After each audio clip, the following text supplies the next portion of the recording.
बिस्मिल्लाहिर्रहमानिर्रहीम। अस्सलाम वालेकुम। मैं हूं अफसाली अशरफ और आप देख रहे हैं JNN न्यूज़। M5 पर कार और ट्रॉलर में तसादुम, एक शख्स हलाक, 2 मासूम बच्चों समेत 4 अफराद जख्मी। तफसीलात जानते हैं साजिद जट से।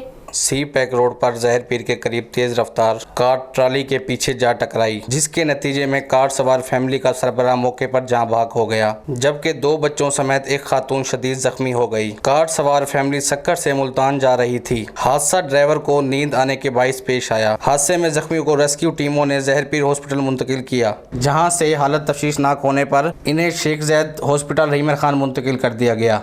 कैमरा टीम के साथ साजिद जट, JNN न्यूज़, जहर पीर। बहुत शुक्रिया साजिद जट तफसीलात से आगाह करने के लिए। मज़ीद खबरों के लिए देखते रहिए JNN न्यूज़।